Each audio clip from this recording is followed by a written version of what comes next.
Hello, in this video we will use Pythagorean theorem to find the length of the missing side of the right triangle. Then we will find the value of the 6 trigonometric functions of theta. We are given triangle ABC with the C being the right angle. Side B is equal to 8, side A is equal to 6, side C, which is a hypotenuse, we don't know what it is, and the A is labeled with the angle theta that we will use as our trigonometric angle. So the first thing we need to find is the hypotenuse, or side C. Let's use Pythagorean theorem. So C squared is equal to A squared plus B squared.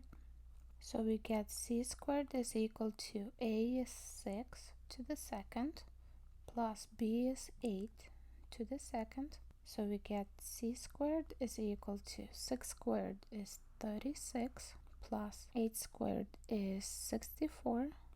C squared is equal to the sum of 36 and 64 is 100. Square will cancel out with the square root, so we can take a radical on both sides. Square and square root cancel, so we get C is equal to square root of 100 is 10. So the measure of our hypotenuse C is equal to 10. Now we can proceed to find our trigonometric functions of theta. Since theta is labeling angle A, side A will be the opposite side to theta. Side B is the adjacent side to theta, and side C is the hypotenuse. Now we can proceed to set up our trigonometric functions of theta.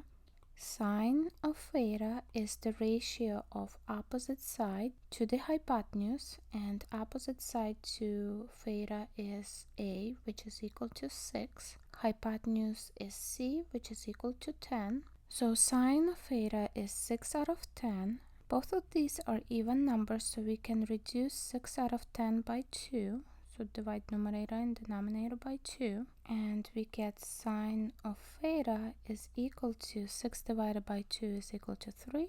10 divided by 2 is equal to 5. So 3 out of 5 is our sine of theta. Once you have sine of theta, it's very easy to find cosecant of theta, because it's just a reciprocal of sine, and reciprocal of 3 out of 5 is 5 out of 3.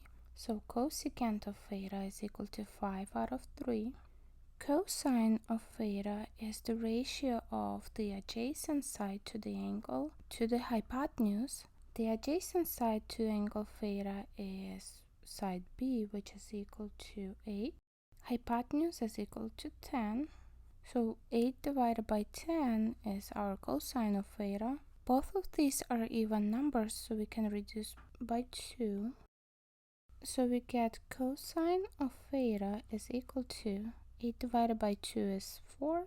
10 divided by 2 is 5. So cosine of theta is 4 out of 5.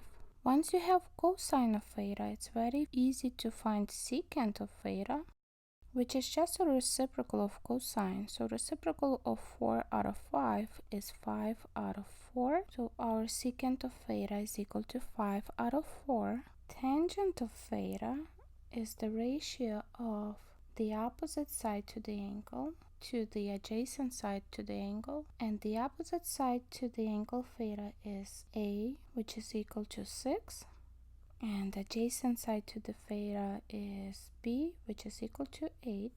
We can reduce this fraction by 2, since 6 and 8 are both even, and we get tangent of theta is equal to 6 divided by 2 is 3.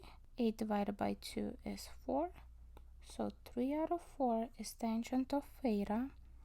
Once you have the ratio for tangent, cotangent of theta is very easy to find, because it's just a reciprocal of tangent, and reciprocal of 3 out of 4 is 4 out of 3. So 4 out of 3 is cotangent of theta. That's all.